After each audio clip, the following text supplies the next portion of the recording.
Oke, baik. Selamat malam rekan-rekan semua. Assalamualaikum warahmatullahi wabarakatuh. Waalaikumsalam warahmatullahi wabarakatuh. Warahmatullahi wabarakatuh. Bagaimana kabarnya rekan-rekan semua? Alhamdulillah baik, Pak. Alhamdulillah. Baik, Pak. Oke, ini mungkin kita tidak berlama-lama ya, hanya mungkin setengah jam saja ya. Karena ini mengingat waktunya juga sudah cukup malam ya, setengah 9 ya.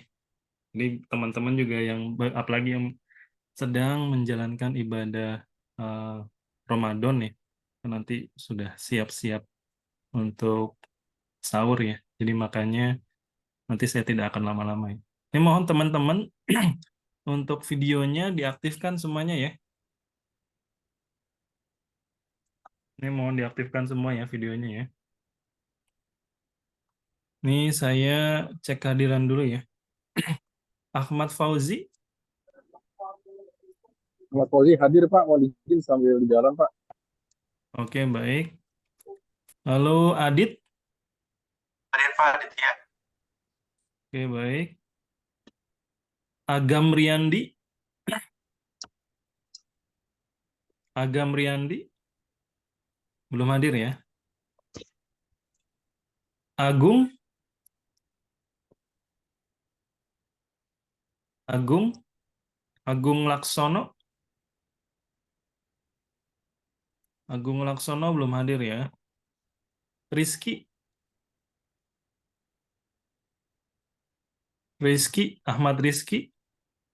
Belum hadir ya. Angga. Angga. Angga Dava Prasetya. Belum hadir juga ya.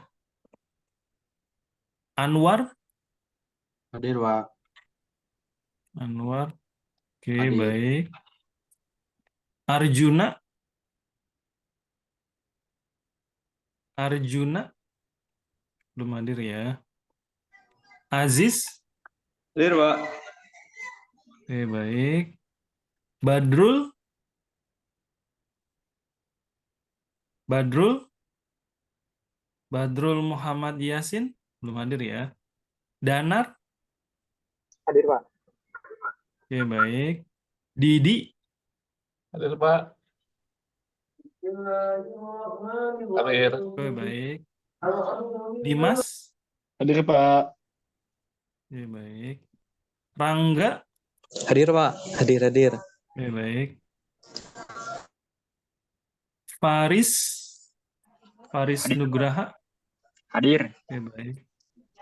Videonya mohon diaktifkan ya, Faris ya, Oh ya kameranya Pak, ya. benar, Pak. Oke, baik. Haddad.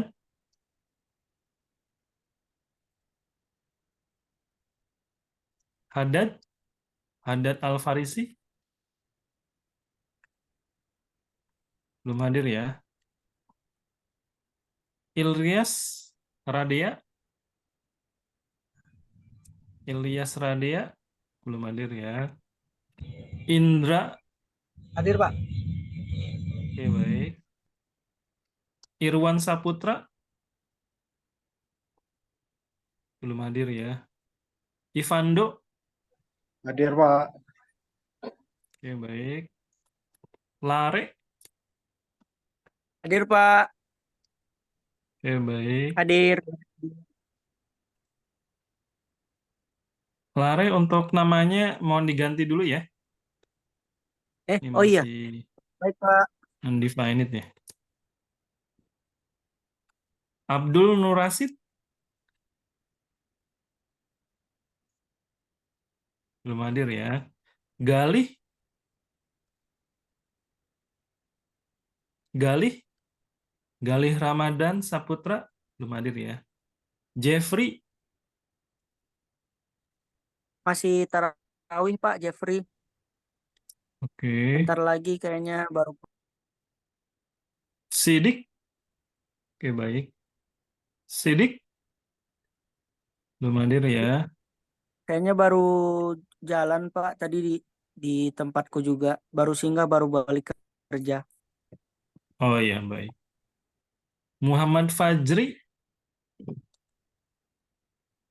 Belum hadir ya. Muhammad Ramadan Putra Deva? Belum hadir. Lalu Robi? Robi? Robi belum hadir. Muhammad Sultan Nur Bahari? Belum hadir ya. Mukhlas? Mukhlas? Belum hadir. Niko? Hadir, Pak. Oke, baik. Noras? Noras Nur Azizah? Belum hadir ya.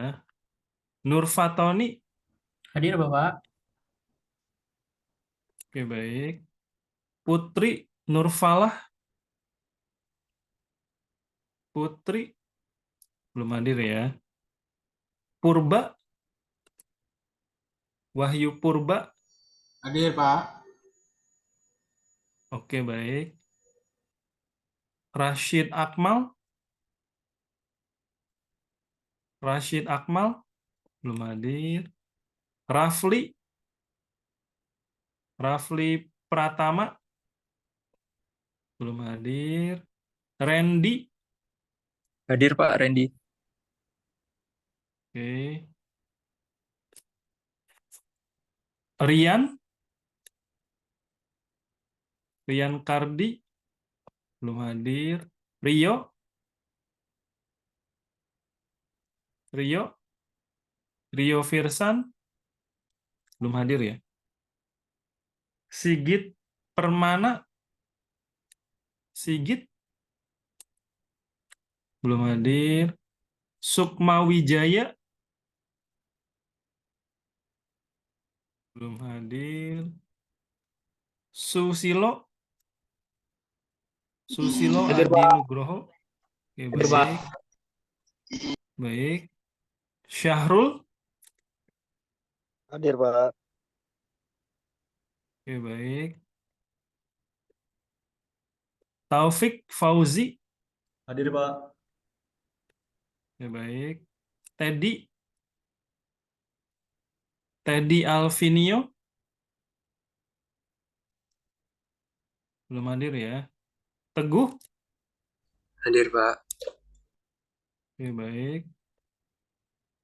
Teguh Dumadi? Hadir, Pak.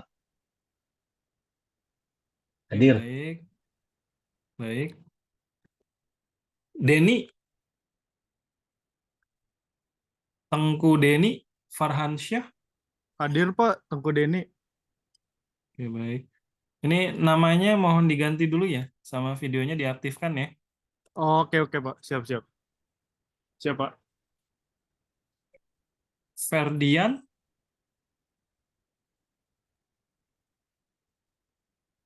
Ferdian, belum hadir ya. Willy,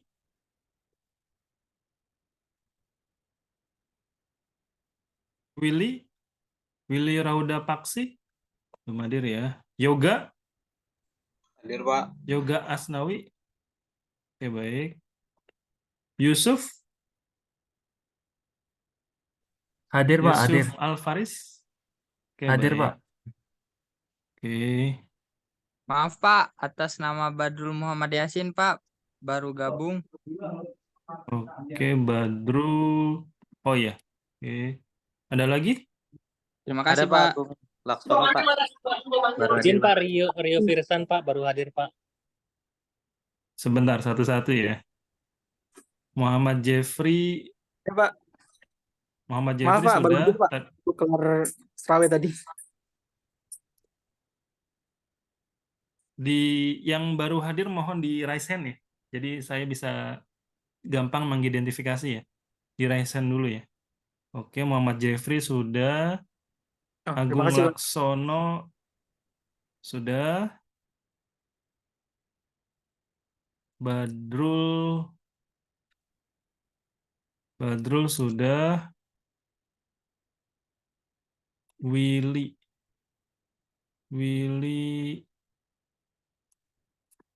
sudah.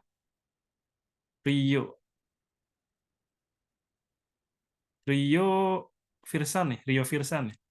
Iya, Pak. Oke, Rio sudah ya. Terima kasih, Pak. Oke, ada lagi?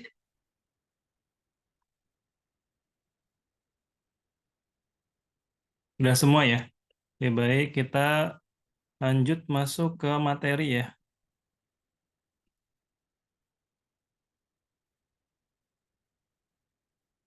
Oke, baik. Jadi pada pertemuan pada malam hari ini kita akan masuk ke materi ya, teman-teman ya. Ini pertemuan kedua kita. Dan juga ini baru pertama kali kita masuk ke materi ya, karena sebelumnya hanya perkenalan saja ya.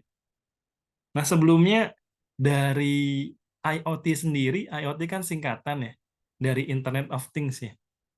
Nah, ini teman-teman, menurut teman-teman kira-kira dari artinya saja, di bahasa Indonesia kan kira-kira IoT ini pengertiannya apa menurut teman-teman kira-kira?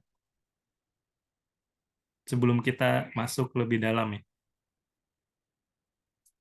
Ada yang bisa kira-kira mengungkapkan atau coba kira-kira menjelaskan? Dila Fadilah. Ya, sebentar. Oh iya, Dila ya. Oh ya, maaf Mbak Dila, lupa ya. Ini pindah ya.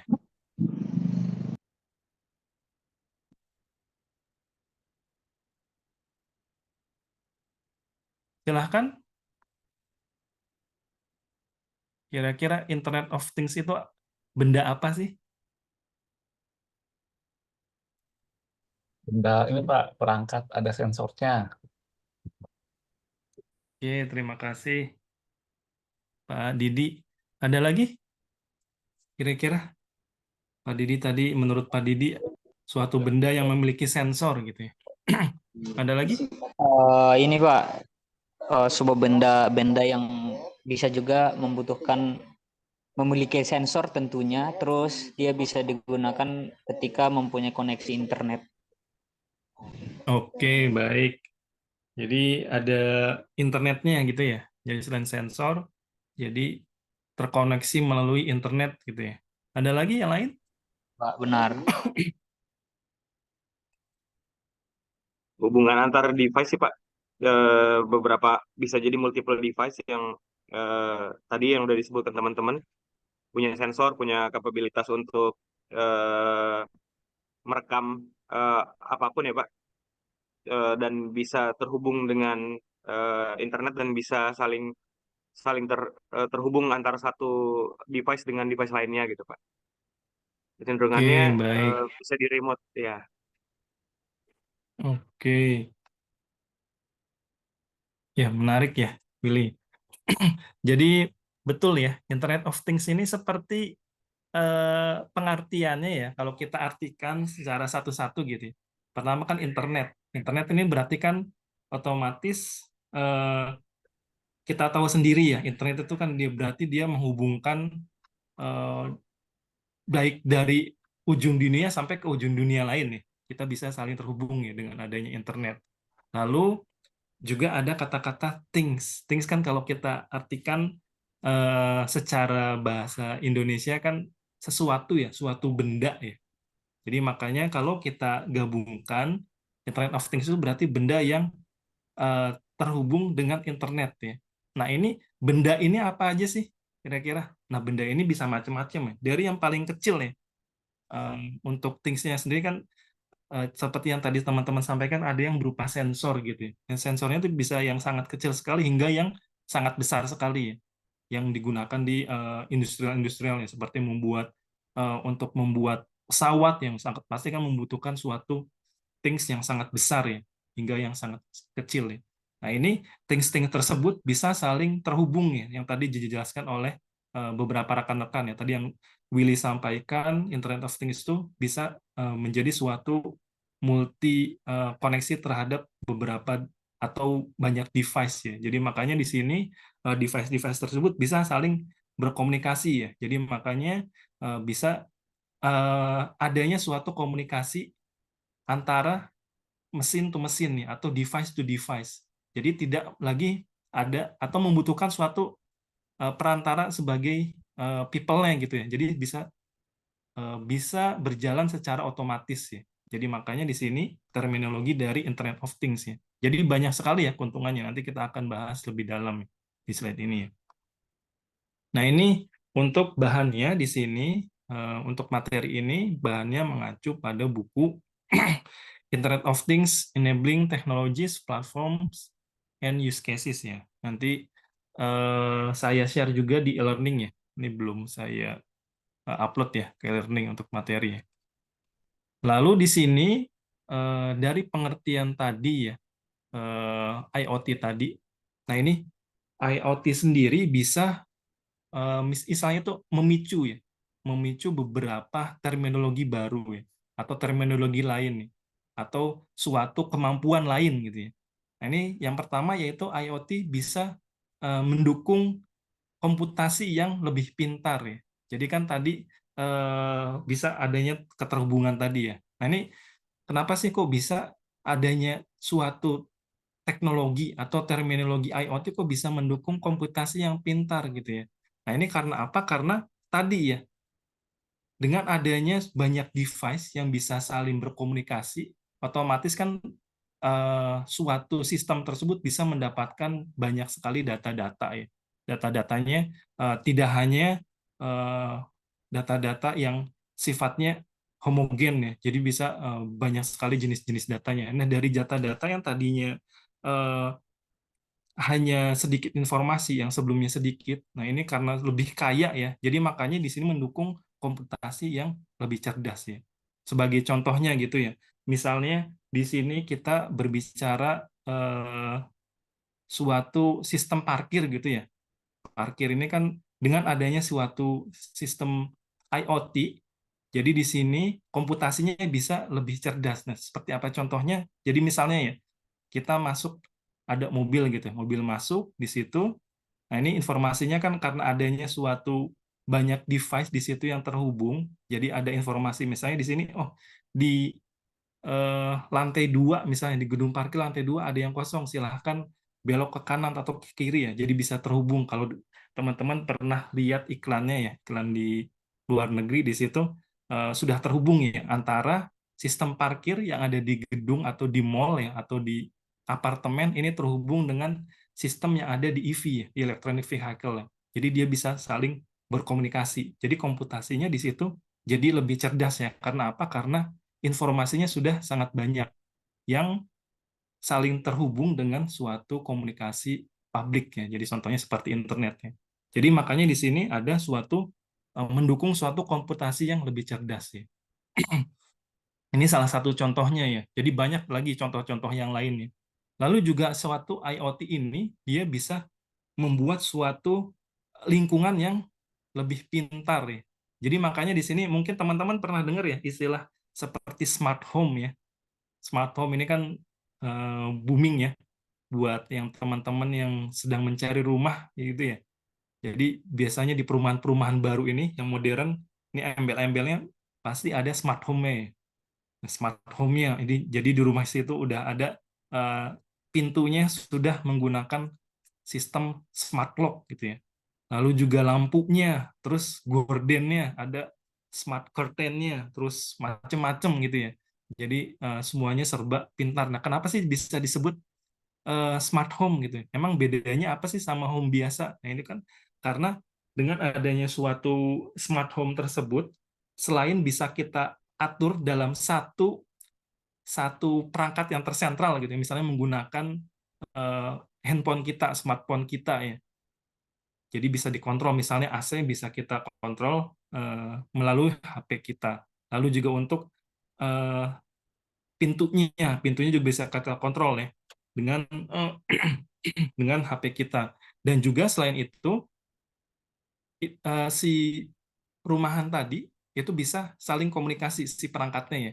Jadi antar perangkat bisa berkomunikasi tanpa adanya perantara manusia. Jadi sebagai contoh misalnya di perumahan tersebut sudah ada sensor di atapnya gitu ya untuk mengecek suhu dari luar. Misal di luar sedang panas nih suhunya 30 derajat nih sampai 30 derajat. Nah, itu otomatis ketika misalnya di rumah tersebut atau di kamar tersebut ada sensor untuk mengecek gerakan gitu ya. Nah, karena ada gerakan kan otomatis berarti di situ ada orang ya, AC-nya nyala. Nah, dari sensor yang tadi ada di atap ya, karena di atap itu suhunya panas nih, dia langsung mengirim informasi ke AC yang ada di kamar tersebut yang ada orangnya. Di luar panas nih suhunya 30 derajat. Kamu AC turunin suhunya jadi lebih dingin, jadi misalnya jadi 24 derajat. Nah, itu kan tanpa perantara manusia ya. Jadi makanya di sini antara suatu perangkat dengan perangkat lain bisa berkomunikasi secara otomatis ya atau secara langsung tanpa adanya suatu perantara melalui manusia gitu ya. Jadi makanya di sini banyak sekali ya istilah atau jargon-jargonnya ya. Smart home, smart energy, smart vehicle, smart healthcare, mungkin juga smart campus juga kan ya, dan lain-lain ya, sangat banyak ya. Lalu di sini juga dengan adanya suatu IoT, teknologi IoT, di sini juga ada pergeseran ya. Jadi tidak lagi berbicara tentang teknologi sentrik, tapi menjadi people centric ya. Jadi makanya di sini ada suatu pendekatan yang lebih personal ya terhadap masing-masing individu. Jadi bisa berbeda ya. Sebagai contoh misalnya di smart home tadi ya, smart home-nya misal di rumahnya Willy. Willy misalnya mau ketika dia datang ke rumah, dia mau disambut nih, disambut dengan lagu, misalnya lagu metal gitu ya. Jadi Willy kan contohnya senang metal nih. Jadi saya mau ketika saya masuk ke rumah, saya mau langsung disetel lagu Metallica gitu contohnya. Atau misalnya teman yang lain gitu ya, misalnya Mbak Dila nih, Mbak Dila sukanya lagu jazz gitu ya, atau lagu apa ya, lagu pop, sukanya lagu Westlife nih. Jadi pas lagu datang pengen disambut lagu Westlife itu kan lebih personal ya. Jadi tiap individu bisa berbeda-beda, jadi lebih ke people-nya ya. Jadi makanya dengan adanya suatu teknologi IoT ini, jadi bisa mendukung beberapa pendekatan ini ya. Nah, ini contoh-contohnya. Dan ini masih banyak yang lain nih contoh-contohnya. Nah, ini juga untuk jadi selain tadi ya, jadi ada suatu transformasi pada suatu enterprise atau suatu perusahaan nih. Jadi makanya di sini juga IoT ini sebetulnya dia mendorong salah satu teknologi kunci atau teknologi suatu katalisator ya pada transformasi industri 4.0. Mungkin teman-teman juga sudah pada tahu ya, revolusi industri 4.0 ya. Jadi kan salah satu teknologi kuncinya itu kemunculan IoT ya. Jadi ada IoT, ada AI, ada big data dan lain-lain ya. Ini salah satu teknologi kuncinya terciptanya suatu industri, revolusi industri 4.0 kan IoT ya. Jadi di sini karena apa? Karena memang ada beberapa transformasi pada suatu perusahaan atau suatu bisnis gitu ya, seperti adanya kebutuhan optimasi infrastruktur ya. Jadi contoh salah satu contohnya mungkin ya, misalnya biasanya kan kalau di dunia ini kan eh, membutuhkan sekarang ya setiap negara itu berlomba-lomba atau dituntut agar menghasilkan suatu teknologi yang hijau ya, green technology ya. Jadi bisa dikatakan kalau dikatakan kita buat apa sih membuat suatu teknologi yang canggih gitu ya, yang apa istilahnya yang benar-benar cutting edge gitu ya, yang baru gitu ya. Teknologinya canggih, tapi ternyata dampak terhadap lingkungannya tidak baik ya, atau kurang kurang baik, malah merusak lingkungan. Nah, itu kan otomatis eh, bumi yang kita tempatin ini kan jadi tidak layak gitu ya, tidak layak ditempati. Jadi buat apa kita membangun suatu teknologi yang sangat canggih tapi tempatnya tidak lagi bisa ditempati gitu ya.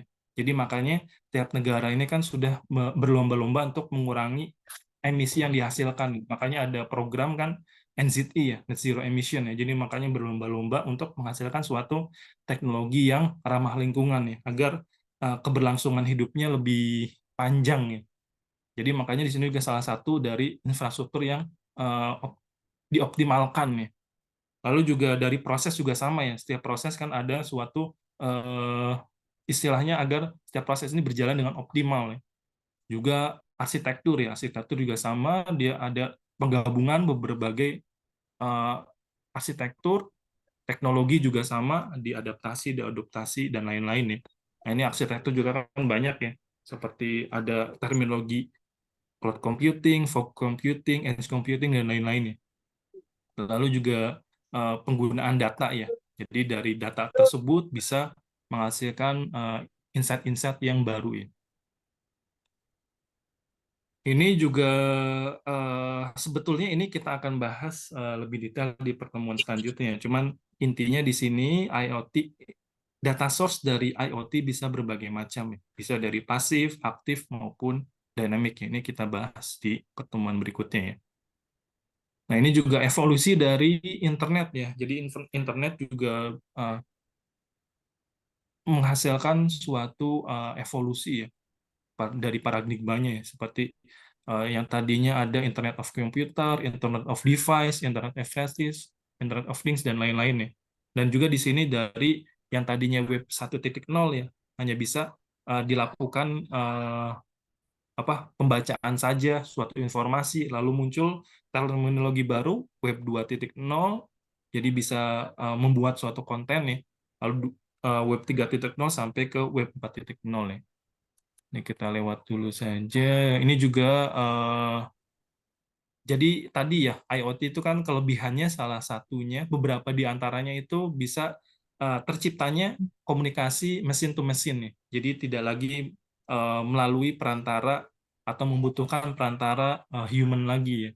Jadi makanya di sini ada istilah yang smart ya. Jadi seperti contohnya smart energy, smart healthcare, smart home security dan lain-lain ya.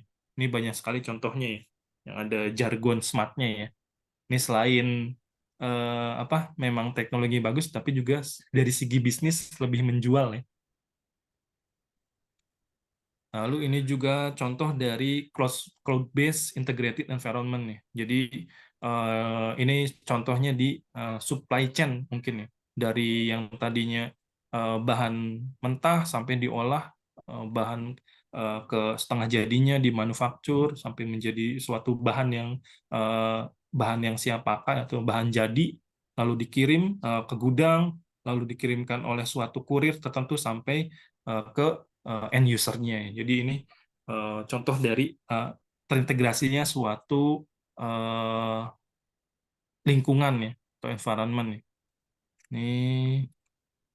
Ini juga contoh dari pemakaian atau istilahnya itu paradigma cloud platform ya. Jadi dengan adanya suatu teknologi cloud platform secara tidak langsung ini suatu ya ada yang raise hand? Pak, maaf Pak, saya baru join Pak. Raffi Gunawan Oh iya, dari reguler. nanti ingatkan lagi saja ya Siap Pak, yang terima kasih belum Pak. absen ya. Oke. Nah, ini kalau teman-teman misal HP Samsung yang terbaru kan kalau tidak salah S24 ya. Misal HP Samsung S24, misalnya kita bandingkan ya, misalnya ini Mas Teguh nih, Mas Teguh punya HP Samsung S24 gitu ya, sama Mas Susilo gitu ya. Mas Susilo dia punya HP-nya misal Samsung versi A5 gitu ya. A5 sama S24 kan ini sangat jauh ya, apa kemampuan HP-nya ya. Dari harga juga sangat jauh gitu ya. Tapi ketika misalnya mengakses Google gitu ya, search engine-nya Google, nah, ini kan bisa dikatakan walaupun ada perbedaan mungkin sangat sedikit sekali ya. Misalnya dari HP S24-nya Mas Teguh ini mau mencari informasi misalnya tentang IoT gitu ya, diketik. Nah, Mas Susilo juga sama ya, dia ngetik informasi eh, IoT juga di Google Search Engine. Nah, ini kan dengan apapun hardware-nya atau perangkatnya, tapi bisa dilakukan penghasilan informasi itu sama ya. Jadi kan biasanya ada ya di apa berapa waktu yang dihasilkan ya ketika menjalankan suatu searching menggunakan Google tadi ya. Jadi padahal sebetulnya di cloud platform sendiri di mesinnya atau di data centernya Google sendiri kan dia melakukan komputasi yang sangat berat ya. Jadi di situ kan ada sangat banyak data ya, bisa jutaan tera gitu ya, bisa zettabyte gitu ya. Tapi bisa hasilkan informasi dengan cepat karena apa? Walaupun diakses dengan device yang berbeda ya, karena kan semua komputasinya itu dilakukan oleh si cloud platform ini ya. Jadi di dalam cloud platform ini di dalamnya itu sudah banyak sekali ya, banyak sekali suatu aktivitas yang terjadi ya. Cuman di constraint device-nya di sini yang paling kiri atau di perangkat-perangkat kita yang memang terbatas ya secara kemampuan jadi berbeda-beda, ini bisa diakses eh, dengan cepat ya, karena processing-nya di sini di cloud platform ya. Walaupun cloud platform sendiri kan sebetulnya itu hanya terminologi ya, jadi di dalamnya kan sebetulnya server ya. Nah, ini juga salah satu kelebihan adanya teknologi IoT ya, Internet of Things sih. Mungkin kalau di zaman saya ya, pas saya kuliah, saya kan jurusannya IT ya. Ini teman saya jurusannya ada lagi dia teknik mesin. Jadi teman saya nanya, kamu tugas akhir kamu apa sih? Mana sih? Saya pengen lihat tugas akhir kamu. Wah, kata saya, tugas akhir saya mah perangkat lunak, nggak bisa dilihat atau dipegang langsung. Wah, eh, ini loh tugas akhir saya bikin motor gitu ya. Motor misalnya roda, kalau tidak salah dia bikin motor yang roda 4 gitu ya, yang mirip mirip go-kart gitu ya.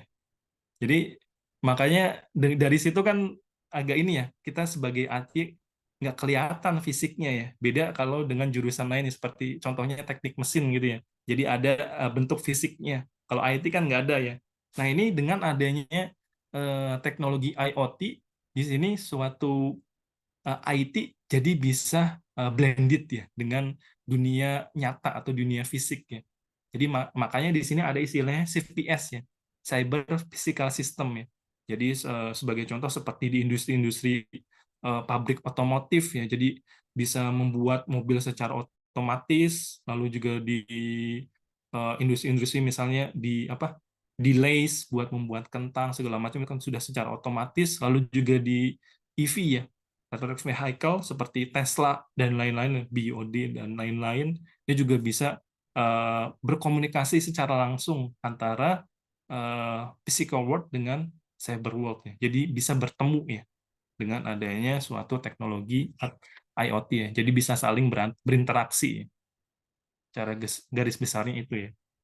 Nah, ini juga untuk futuristic integrated environment ya. Jadi bisa saling berkomunikasi satu sama lain dengan adanya suatu engine yang knowledge engine nih. Ini jadi dengan adanya suatu IoT ini membuka banyak sekali peluang ya, seperti peluang bisnis yang baru, lalu juga ada trending atau insight-insight yang baru ya yang dihasilkan, dan tentunya ini juga berkaitan juga dengan suatu keuntungan yang baru juga ya. Dan juga tentunya dengan adanya suatu IoT, ini bisa dilakukan suatu otomatisasi ya, karena tidak membutuhkan suatu peran manusia secara langsung ya. Nah, ini selain dengan kelebihan-kelebihan tadi yang kita sama-sama bahas, nah ini tentunya IoT juga ada beberapa tantangan ya. Jadi seperti membutuhkan arsitektur untuk perangkat-perangkat yang butuh yang efisien ya secara energi, karena kan IoT tentunya beda-beda ya kebutuhannya ya. Dia kan ada yang karena bentuknya ini kecil, otomatis kan dia perangkatnya, baterainya misal terbatas dan segala macam ya. Dan juga ini kan infrastrukturnya juga sama ya, dia bisa bermacam-macam, jadi butuh infrastruktur yang bisa menangani berbagai kondisi ya. Ini harus elastik. Lalu juga tentunya IoT sendiri kan dia fokusnya komunikasi menggunakan internet gitu ya. Jadi makanya butuh suatu protokol komunikasi yang betul-betul mumpuni ya, reliable ya. Jadi yang optimal gitu ya. Lalu juga karena adanya banyak perangkat-perangkat yang terhubung, jadi makanya di sini bisa saja adanya suatu data yang duplikat ya, redundant ya. Jadi makanya butuh suatu mekanisme kompresi yang bagus ya.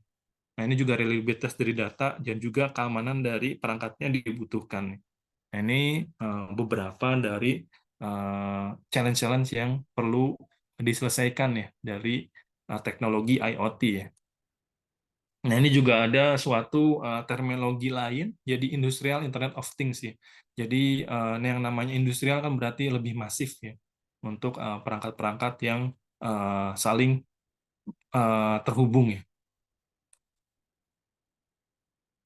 Ini yang ada membutuhkan suatu otomatisasi ya, seperti di industri otomotif, energi, dan lain-lain ya. Ini kita lanjut saja dulu ya. Ini juga teman-teman nanti bisa baca di slide nih. Ini device to device. Ini juga sama secara garis besar ya. Di contohnya ya, contoh pada weather information system ya. Nah, ini mungkin materinya sampai sini, dan ini selanjutnya ada tugas untuk teman-teman ya. Ini bisa dikerjakan secara kelompok. Jadi yang sebelumnya teman-teman bentuk, ini bisa tugasnya dikerjakan secara kelompok ya.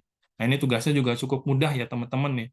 Jadi di sini teman-teman mencari informasi, jadi apa itu IoT, mengapa diperlukan, dan juga penerapannya seperti apa ya. Nah, lalu dikumpulkannya dalam bentuk slide presentasi ya teman-teman. Nanti teman-teman tampilkan atau presentasikan di pertemuan berikutnya. Sampai sini untuk materi, ada yang ingin ditanyakan?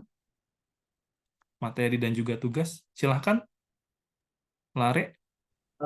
Izin Pak, ini kelompoknya Ya. berapa orang ya Pak? Maksimal 3 ya? Oh, maksimal 3. Baik Pak. Iya. Silakan yang lain. Ada lagi yang ingin ditanyakan? Pak, mau nanya Pak, ini tenggatnya tugasnya sampai kapan Pak? Pertemuan minggu selanjutnya ya? Oh, 1 minggu berarti ya Pak? Iya, betul.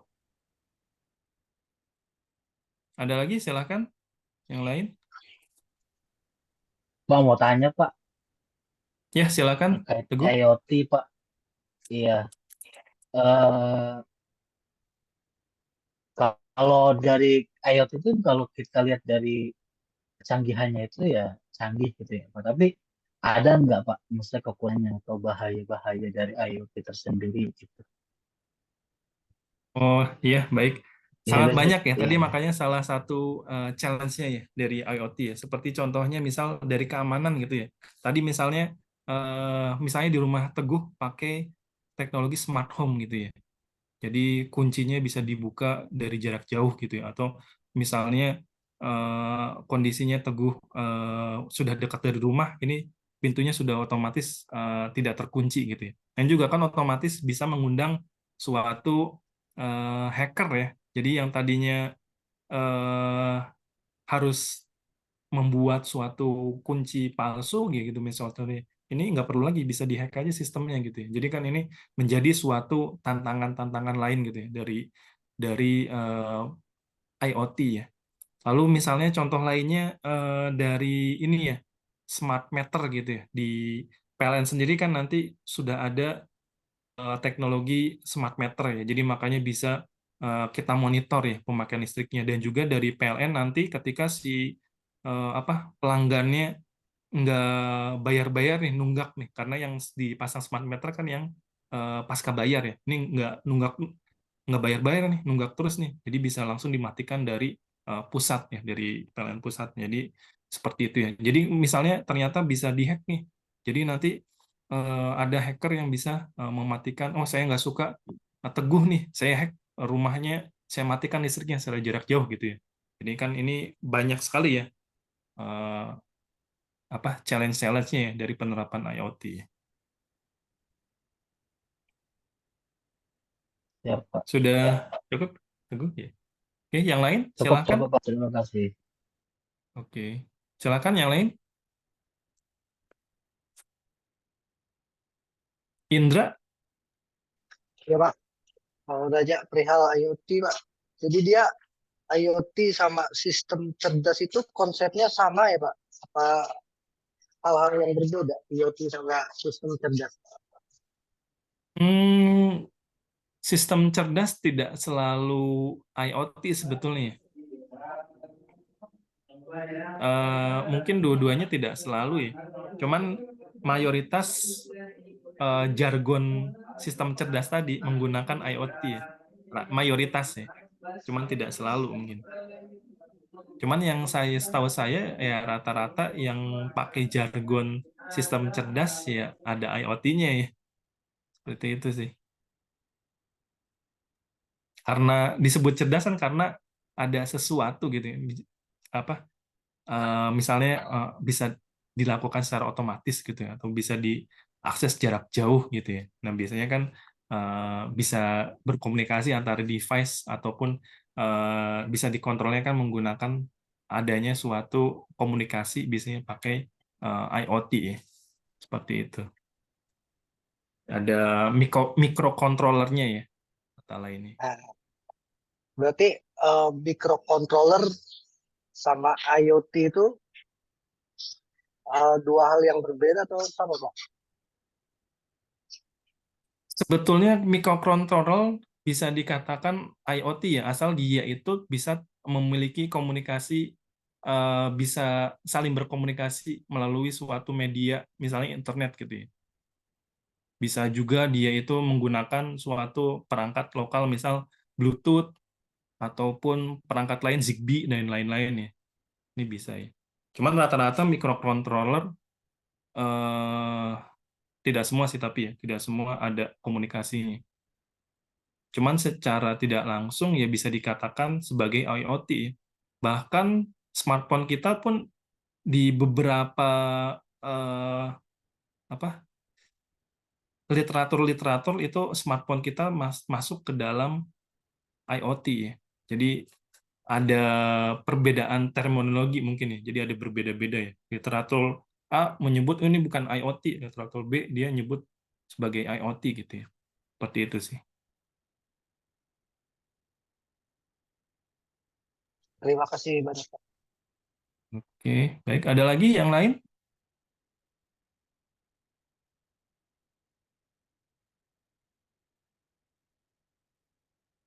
Tadi yang belum absen siapa ya? Belum di absen ya? Izin Pak, Muhammad Robi Putra. izin Pak atas nama Muhammad Robi dari TI. Ya, Izin silakan. hadir. Oh ya, ini sudah Muhammad Robi Putra ya. Ada lagi yang belum dicek kehadirannya? Saya Pak, Muhammad Rafi Gunawan. Muhammad Rafi Gunawan. Oke, sudah ya. Oke, terima kasih Ada Pak. lagi? Saya Sama-sama. Pak, atas nama Teddy Alvinio dari Prodi TI. Edi Alvinio. Nama depannya siapa ya, Teddy Alvinio? Ini Pak, Teddy. Teddy.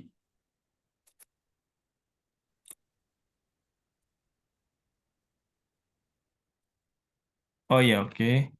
Ada lagi yang lain? Saya Pak, Gali Ramadan. Galih. Ramadan Pak, Prodi TI Pak.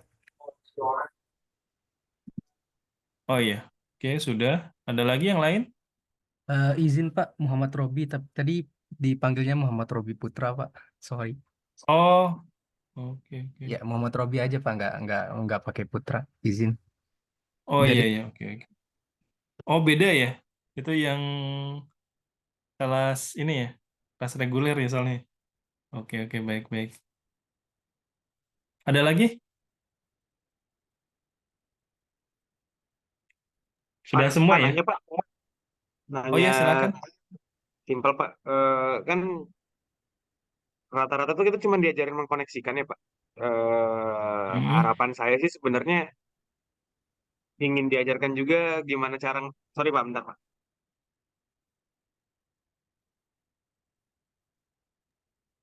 Kalau kalau bisa ada yang advance-nya gitu Pak. Jadi kayak nggak cuman mengkoneksi tapi juga ngetapnya gitu Pak. Karena kan kebanyakan smart devices itu nggak cuman hanya connect dengan WiFi, bisa juga di tap dengan Bluetooth atau apa infrared juga gitu ya Pak ya. Jadi kayak misalnya saya punya ESP32, ESP32 itu kan dia basic connection itu dengan WiFi atau WiFi, dengan iya betul. kabel. Ya, nah itu kan kalau kita dalam proximity area sebenarnya kan Bluetooth-nya juga aktif gitu Pak. Itu apakah akan diajarkan nggak Pak ya cara untuk nge-tap-nya gitu. Jadi pada saat misalnya emergency case gitu. Emergency case kita disuruh disuruh unlocking database room yang ke punya smart device gitu. Nah, itu kan ada peripheral yang lain kayak USB plug-nya ataupun Bluetooth-nya gitu Pak. Itu diajarkan nggak Pak ya di kelas ini ataupun di kelas yang lain gitu Pak untuk cara kita untuk nge-tap backdoor-nya gitu Pak. Supaya bisa Oh aksesnya oke. nggak harus dari remote yang reguler karena bisa jadi terjadi disruption gitu Pak. Oke. Nah, kalau untuk di ini kan masuknya kita di mata kuliah pengantar ya, pengantar IoT ya. Mungkin masih belum ya. Jadi di sini hanya mungkin rata-rata lebih ke kebanyakan teori ya. Mungkin kalaupun ada praktek ini eh, sedikit sih ya. Karena kan ini untuk IoT sendiri kita ada 3 mata kuliah ya. IoT ya. Yang pertama di semester 2 pengantar IoT, lalu nanti di semester 4 teman-teman belajar lagi pemrograman IoT. Nanti di semester 6 teman-teman bisa belajar sistem IoT. Jadi lebih ke lebih spesifik lagi penerapannya. Jadi seperti itu. Cuman kalau untuk seperti itu kemungkinan kalau di pengantar IoT masih belum ya, Willy ya. Oke Pak.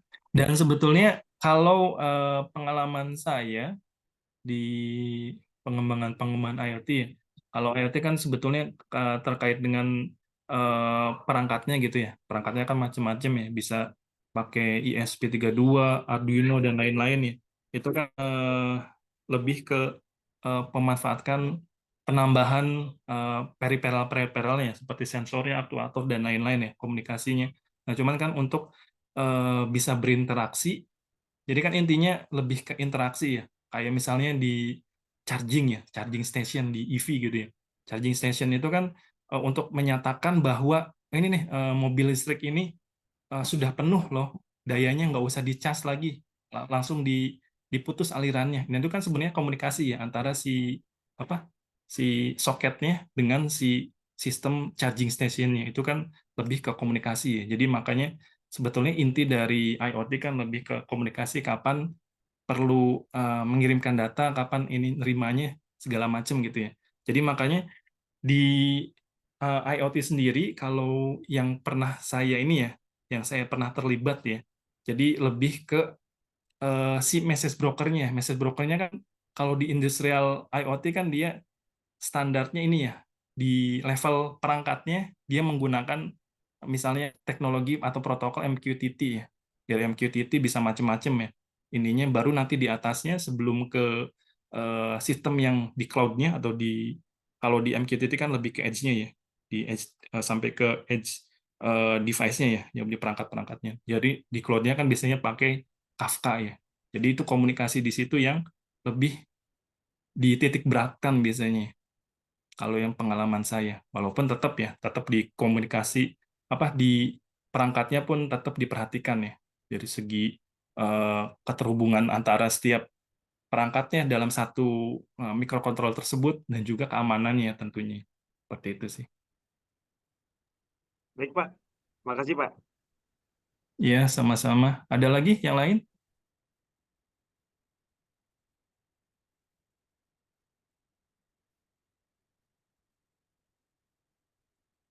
Baik, kalau tidak ada, kita cukupkan ya materinya untuk pertemuan hari ini ya.